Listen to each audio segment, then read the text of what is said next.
With Malema being a broken man after his latest conviction, the EFF is already making strides to unite with the MK party, and Zuma's people are all too happy to absorb them. You see, since 1994, we have seen the ANC split up many different times. Today, the most prominent splinters of the ANC are the EFF and the MK party. Never had these splits been about ideology, however.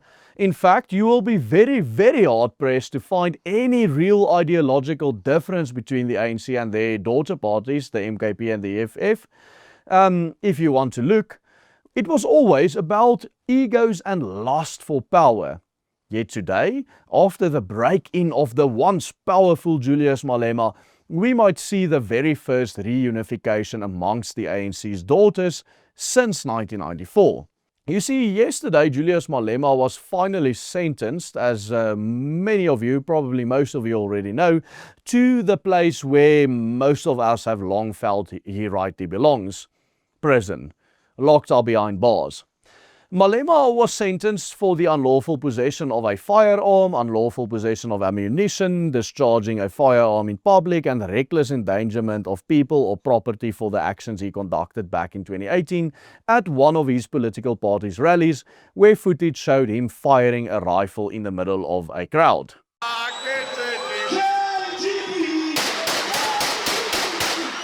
Malema's political career has long been in the dumps, with his party losing 5 of their 27 seats in the National Assembly in the most recent national election. But now it has suffered the final blow, which has left it completely in tatters.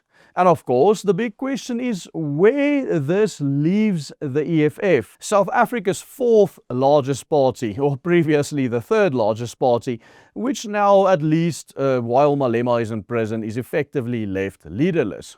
Because ultimately, this daughter party of the ANC owes its very existence almost exclusively to Malema's political aspirations. You see, for the first century of its existence, the ANC remained a unified force.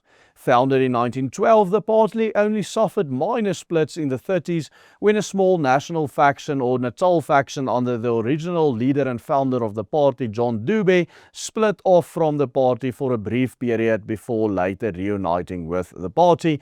And in the late 1950s, when under Robert Sobukwe, the Pan-Africanist Congress was founded because he decided that the ANC was not radical enough for him. In 2008, there was also a very minor split where Mosua Lekota led a small faction out of the party to form the more conservative or more moderate COPE. Yet, not one of these parties ever threatened to make any significant inroads into the ANC's voter base long term. And so, Julius Malema became the very first man in more than a century of ANC history to split the party with enough supporters to really start to threaten the ANC in any significant way and start taking actual votes away from them. In the 2019 election, merely a few years after founding of the EFF, Malema's party managed to gather nearly 2 million votes, which amounted to exactly 11% of the total votes, becoming one of the 3 biggest parties in South Africa. And so, because of Malema in 2019, the ANC, for the very first time in their existence since 1994, dropped to under 60% of the national vote in South Africa. Malema, affectionately known by his supporters by his nickname Juju, was a charismatic leader who managed to fill stadiums and stadiums of 60 or 80,000 people and energize supporters with his rhetoric, which has mostly been based on his expressly anti-white political positions. His firebrand rhetoric struck like lightning in the hearts of millions of poor and destitute black South Africans. Many more millions than just who voted for him. His party was once a party that could gather hundreds of thousands of people to march in the streets, to paint the entire city red, who were so energized, more energized than we have ever seen the ANC. But yet, what is happening to them today? On almost every other issue than his anti-whiteness, Malema was eventually willing to tone down and even back down completely from the nationalization of the mines and banks that he once wanted, this big communist position, to calling for the South African army to aid with regime change or violent regime change in Botswana. Malema gradually forsook many of the more radical positions he had taken from his youth. Apart from this, the narrative that all the problems in this country are to be blamed on the white man. This is the only real political capital and actually the only real political position he has ever held. And this is the one thing that has allowed his party to keep on getting more votes. Votes that would have otherwise gone to the ANC, the mother party of the EFF, which has always maintained this exact stance with regard to the white man in this country, if only maybe a little bit less inflammatory. You see, ultimately, Malema rose to prominence because in the eyes of many ANC supporters, he was the man that had the guts to finally publicly state and publicly proclaim that which they had quietly been thinking all along. Malema became the voice of the silent majority within the ANC's voter bloc. To millions of ANC supporters who turned to the EFF and those who even became too apathetic to even vote in the first place, Malema was the public embodiment and expressed the frustrations they held as a result of the misery and the poverty and the hopelessness that characterized their entire existence in modern-day ANC-led South Africa. But over the past few years, Malema seems to have lost his fervor, and both he himself and his supporters have started to look increasingly tired and fatigued and, frankly, pathetic. The party itself caved on a number of issues it fervently advocated for when the party was elected and when it was at its peak, and furthermore, it cannot be denied that the EFF has largely revolved around this charismatic personality of Malema, and his hands are politically tied because of all the legal woes that he is bound to continue to face in the near future. The appeals process from this most recent case, the hate speech case that Millie and her team already had won against him in Cape Town, and everything that we will see in the near future against him. His supporters are getting tired of him.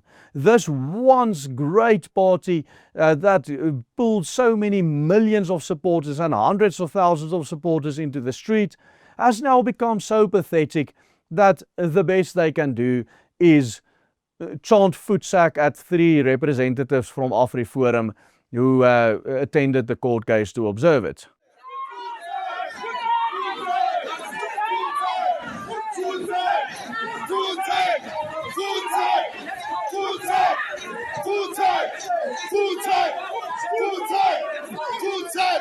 These supporters who are getting so tired and fatigued and not really energized by the EFF at all anymore, which is most of their supporters, will naturally be looking for an alternative political home. And of course, we know for a fact that a large chunk of the EFF supporters had already left the party for Jacob Zuma's MK in the previous election. This is why the EFF lost 5 of their seats in the National Assembly. This is why the EFF have so many less voters today than they once had at their peak. And this is why the EFF, quite frankly, is now the 4th largest party in South Africa and not the mighty 3rd largest party they once were. And on top of this, just weeks ago, Malema and Zuma made a public appearance together in which the latter plainly stated, as the bigger man in this whole ordeal and the alpha male in this whole ordeal, if you want to put it like that there is no need for these two political parties to remain separate, precisely because they are unified in their anti-white political agenda. Take a look at this. We believe, and I've talked to Mkondo Esizwe, that there is no need for us to be separated by the whites. Absolutely no need. We need to come together, even if we have different organizations and views. But there must be something that says we need to be together so that we can liberate the black people. They look at us. It is a clear thing that if we don't do that, we are going to be slaves forever.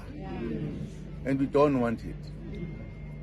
I believe that once we are still alive, we must be in charge of this country, in everything.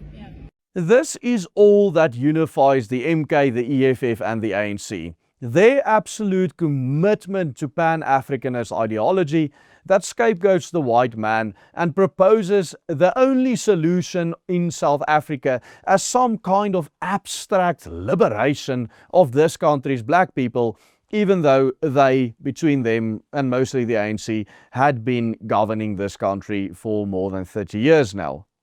Apart from a very few minor differences in polity, the thing that really separates them, these parties, is their leaders, some of whom gain support by simply aspiring to be more radical than the others. You see, the only way to take away votes from the ANC in modern-day South Africa today is to create another version of the ANC, which is more radical in the ANC's position than the ANC themselves. And so yesterday, right after Malema's sentencing by a court of law, the ANC Secretary General Fikile Mbalula, the very same man who has been accusing others of wanting to undermine our justice system by claiming "kill the Boer" constitutes hate speech, went and undermined our justice system himself when he criticized the court's judgment of Malema as being the result of a so-called racist agenda targeting those who supposedly stand up for black people because of the legacy of apartheid being perpetrated by our court system, our justice system. Mbalula even expressed his sympathy and affection for Malema, the supposed leader of an opposition party to his, who's not even part of his government, as his brother. And with a deflated, de-energized and imprisoned Malema, the only leader that remains for the more radical factions of the ANC voters is, of course, the old legend Jacob Zuma, under whose leadership the MK could potentially absorb the vast majority of the EFF supporters who don't go back to the ANC. Because, in the absence of Malema's personal magnetism and charisma, the EFF really risks a rapid fragmentation between them. Its support base is already drifting either back to the ANC or more decisively towards Jacob Zuma's MK party. And when this happens, the very force that once pulled millions of votes away from the ANC may ultimately collapse into a reshuffled version of the same political bloc it once claimed to oppose. In a recent video, we highlighted the fact that the current leadership of the mother party of this Pan-Africanist triad, the ANC, is effectively all now standing with one foot in the grave and might most die out soon. Check out that interesting video, which would probably make you happy because it's a bit of good news, by clicking on this link appearing on your screen right now. And do remember that you can become a paying member and invest in us here at the Willem Petzer Group to support our work, to enable us to make videos such as these every day, do all the research that goes into it, and pay everyone's salaries by doing so and by just following the easy steps on the banner below. Thank you, goodbye, and God bless.